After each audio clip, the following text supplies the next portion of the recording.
Alhamdulillah daripada Bandar Seri Begawan kita terus saja bertemu dengan rakan kita Siti Mariam Masayu yang berada di Kuala Belait. Assalamualaikum, apa kabarnya Siti Mariam?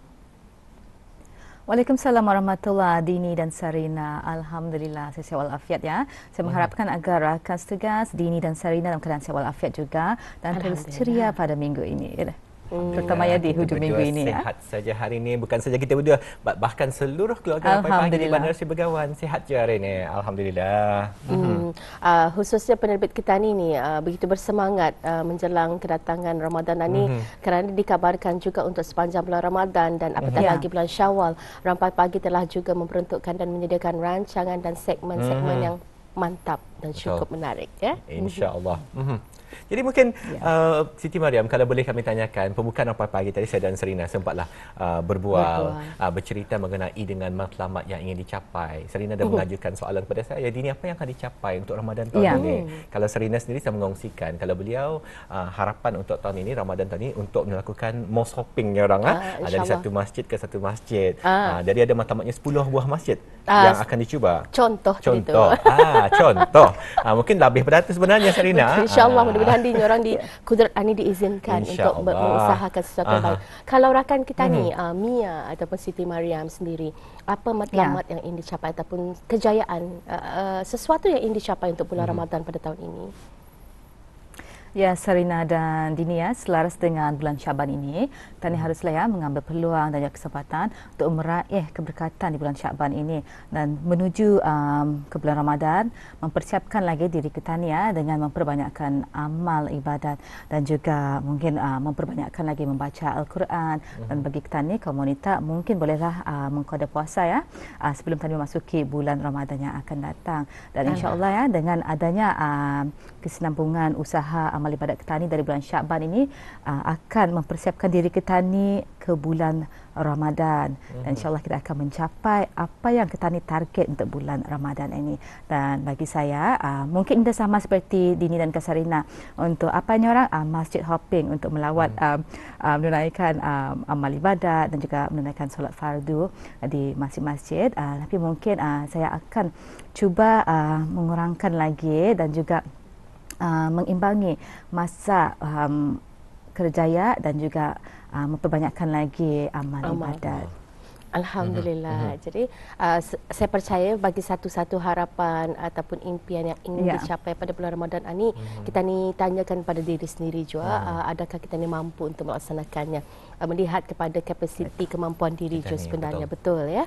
Baik, untuk rakan juga Siti Mariam, di hujung minggu hari Ahad terakhir di bulan Syaban ini ya, kita akan juga membawakan untuk terus bersama dengan penonton kita ni apa bahagian dikongsikan dari daerah Belait. Silakan. Baiklah, terima kasih rakan setugas. Bismillahirrahmanirrahim. Assalamualaikum warahmatullahi wabarakatuh. Selamat pagi, salam sejahtera dan selamat berhujung minggu buat semua. Alhamdulillah bersua kita kembali ya menerusi lintas langsung dari daerah Belait di Rampai Pagi.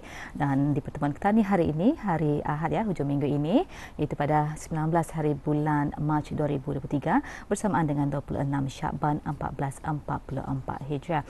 Dan keadaan cuaca di daerah Belait cerah pada pagi ini dan amat mengizinkan dan apapun perancangan bis kita bersama keluarga tersayang dan juga sahabat handai di hujung minggu ini, kami mengharapkan ianya akan berjalan dengan lancar. Di sini saya ingin kongsikan satu acara semasa yang akan berlangsung esok, iaitu pada hari Isnin 20 hari bulan Mac 2023, kempen Derma Darah Kebangsaan sempena sambutan ulang tahun Hari Kebangsaan Negara Brunei Darussalam yang ke-39 tahun. Bagi tahun ini ya 2023 akan diadakan dari jam 9 pagi hingga jam 12 tengah hari bertempat di bangunan serbaguna Taman Persiaran Kuala Belait. Dan orang ramai adalah dialalukannya untuk sama-sama hadir menderma di kempen Derma Darah Kebangsaan ini. Ya sudah, seterusnya kita ikuti sebuah bahan yang telah disediakan oleh rakan setugas untuk edisi pagi ini.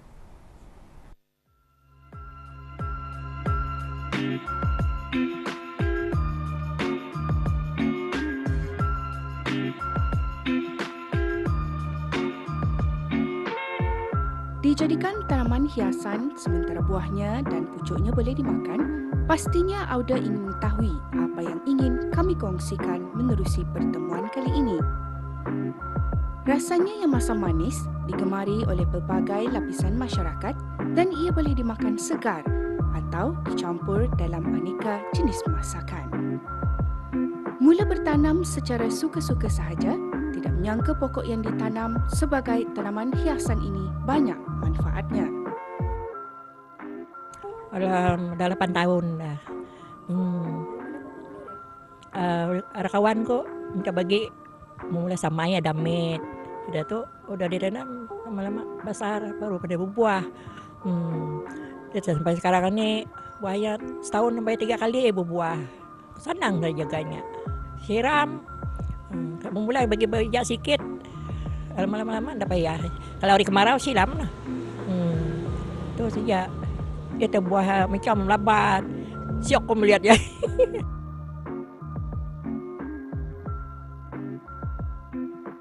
Ada orang buat tinggi, kencing manis. Dia banyak orang suka. Karena itu ramai orang ambil. Tapi aku tidak jual, aku sedekah saja orang. Alhamdulillah lah, mudah-mudahan murah rezeki kita ni kan bersedekah dengan orang. Yang muda merah, hijau. Kalau dia masak merah lah ya. Kalau dia lebih masak gugur sendiri ya. Kalau kamu tanam macam mana ni, Bu? Dahannya diambil. Sudah tu ditanam dalam plastik, samai dulu. Kalau dia ber tumbuh baru nanam.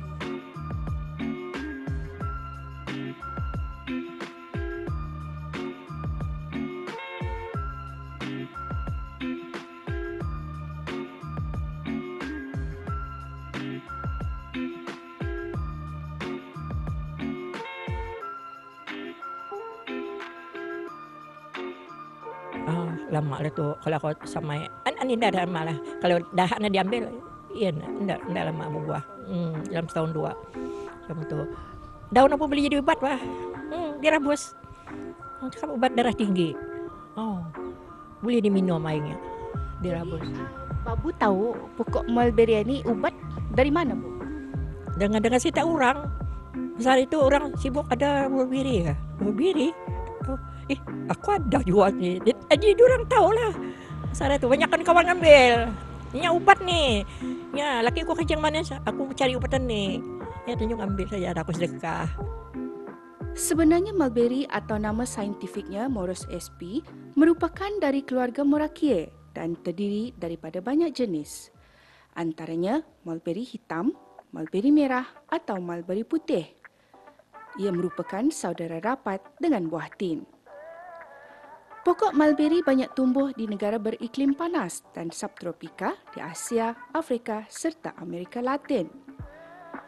Mempunyai ketinggian pokok jarang melebihi 10 hingga 15 meter, manakala daunnya berurat seperti jala dan bercuping serta bergerigi, terutama di bahagian tepi. Buah mulberry merupakan buah unik yang berbentuk majmuk, yang mana ia mampu mencapai saiz panjang 2 hingga 3 cm dan 1.0 cm lebar.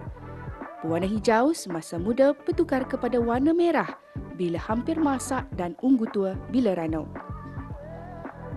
Mulberry adalah buah yang kaya dengan pelbagai nutrien dan rendah dengan kalori. Digunakan dalam perubatan tradisional Cina sejak dahulu lagi. Buahnya mengandungi asid sitrik, gula dan vitamin C. Manakala daun mulberry mengandungi bahan seperti adenin, amilas, asid suksinik, karotin dan kolin. Dan kulitnya mengandungi beta-amirin, resinotanol dan sitosterol. Antara khasiatnya ialah mengawal serta mengurangkan kolesterol, membantu dalam mengawal berat badan, mengurangkan asma yang teruk, melambatkan proses penuaan, mengurangkan resiko kerapuhan tulang dan banyak lagi. Generasi sekarang mungkin ramai yang tidak pernah melihat pokok ini, apatah lagi merasa kelazatan buahnya. Diharapkan suatu masa nanti pokok ini akan diketengahkan dan ditanam secara komersial kerana mempunyai pelbagai khasiat perubatan.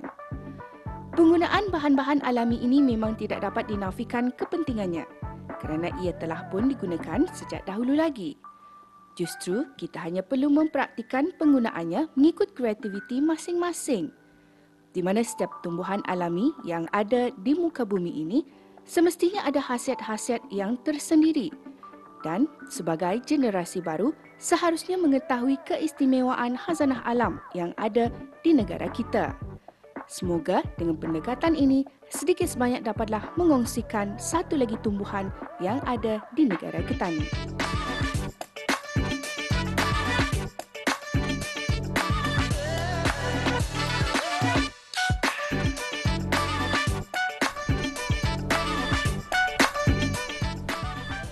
Ya, sudah telah kita saksikan bersama sebuah bahan mengenai pokok mulberry, sebuah bahan yang telah disediakan oleh rakan setegas Espalin untuk edisi pada pagi ini. Diharapkan dengan adanya bahan tersebut ya dapat memberi inspirasi buat masyarakat kita ni ya, pelbagai cara yang boleh kita lakukan untuk berbuat kebaikan, kebajikan dan juga beramal soleh. Dan antara salah satunya adalah dengan bercucuk tanam di halaman, buah-buahan dan juga kebun sayur kecil-kecilan ya, dan kemudian diniatkan sebagai sedekah untuk meraih pahala. Ya, sudah dengan adanya bahan tersebut, sekian saja disampaikan dari daerah Belait. Semoga hujung minggu Auda dipenuhi dengan keceriaan dan luangkanlah masa dengan yang tersayang. Kembali bersama rakan setegas Dini dan Sarina.